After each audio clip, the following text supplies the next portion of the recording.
Here's a really interesting new one. What a small big boat can look like these days. Or maybe that's a big small boat.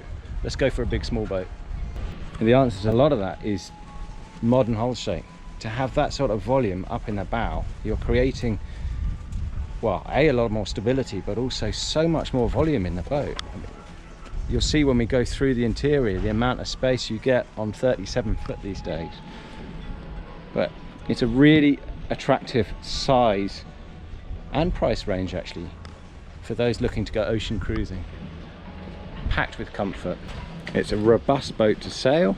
So from the transom and swim platform, good little space area after the cockpit. So you have life raft locker just where you want it, and then stowage, so gas locker to one side and just stowage on the other. And then this is all below this fixed arch here, so you've got solar panel space and a proper davit system as well.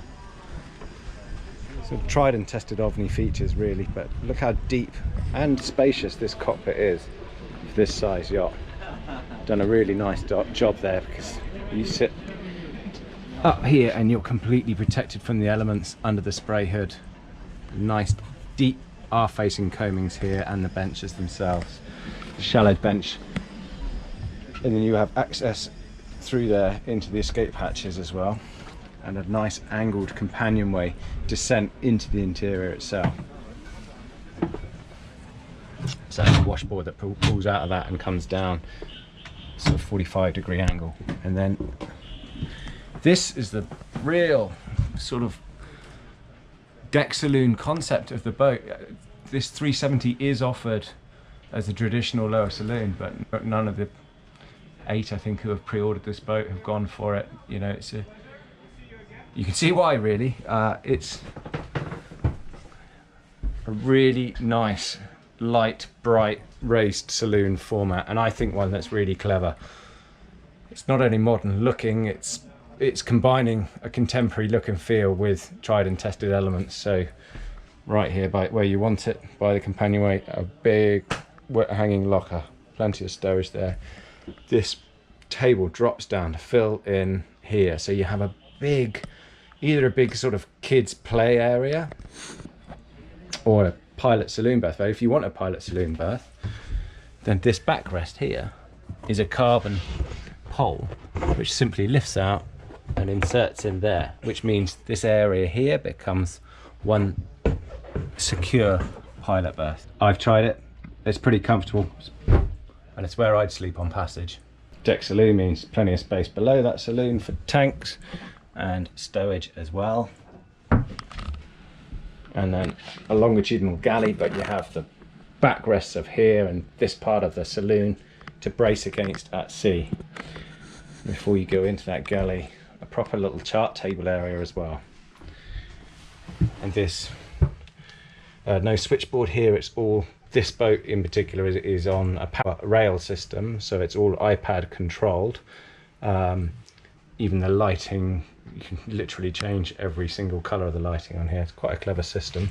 And you still do have the fuse box behind there as well. So this is number 1, it's the prototype.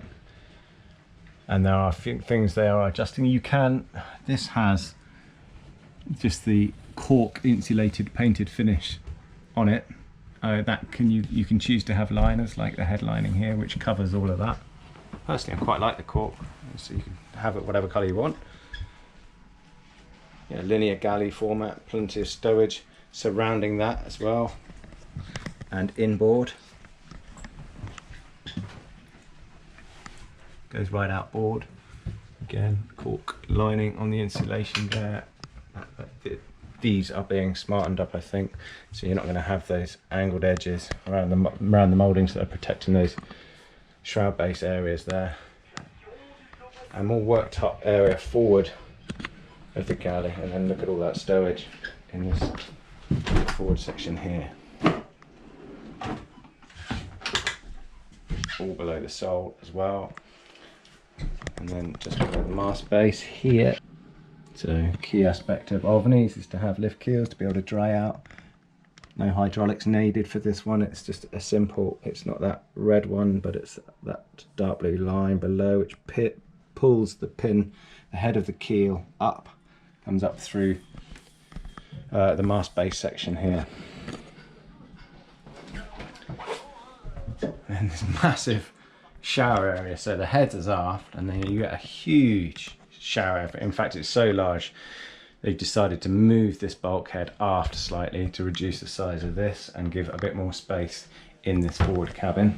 But there's room, plenty of room in there for your washer dryer. And then as you get into the forward cabin, you've still got 5 foot, just about 5'10" headroom here, a little bit tight on the entranceway, but that will improve when they move the bulkheads aft. And just a high V-boat, you can see what that rounded bow, voluminous bow section gives you there. Plenty of forward volume. Again, masses of stowage. These boats are designed to go long distance cruising, even at this size.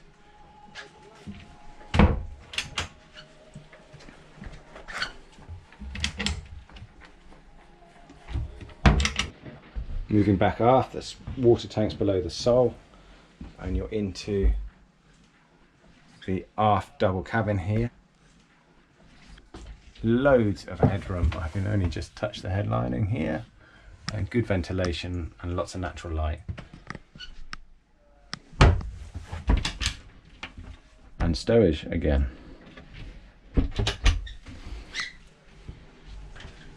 Then that door swings to cover that wet hanging area and go into the heads. Heads has a 3/4 height door here,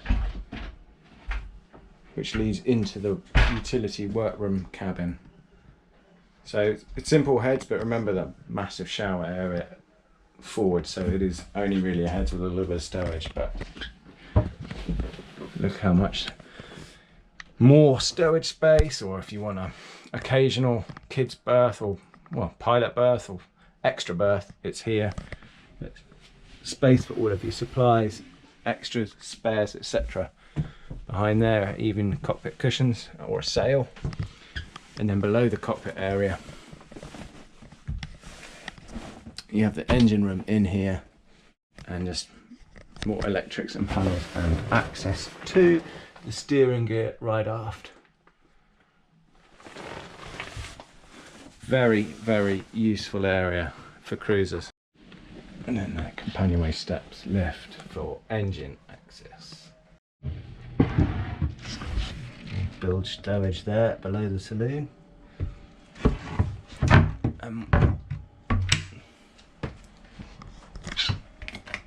Nice 4.5 style big drawer fridge as well.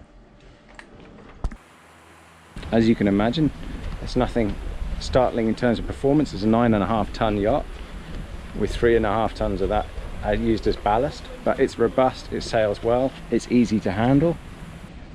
From the 2 helms, 2 winches and your coach roof winches, but a big cockpit area, really nice big protected cockpit area with deep coamings, an easy walk up the side deck with good built-in handrails on the deck house itself, and the tow rail as well. It just makes you feel really stable walking forward. And then look how big this foredeck area is. Absolutely huge. And culminates in this chunky bowsprit, which you can means you can have 2 anchors, so you can set 2 anchors out if you are in a really windy area. Nice big anchor, almost come sail locker, but yeah, big chain locker, windlass for that as well. So certainly room if you do choose to have 2 anchors. Tap point for furling or asymmetric sail on the front of the bowsprit. Another one for the inner forestay. This one's set up with jack lines already. Really good non-slip on the deck as well. It's painted on.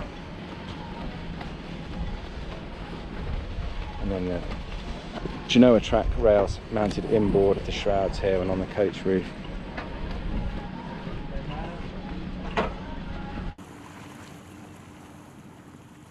So yet again we see the benefits of modern hull shape. 37-foot yacht, packed with space, packed with volume. 280,000 euros base price for this boat.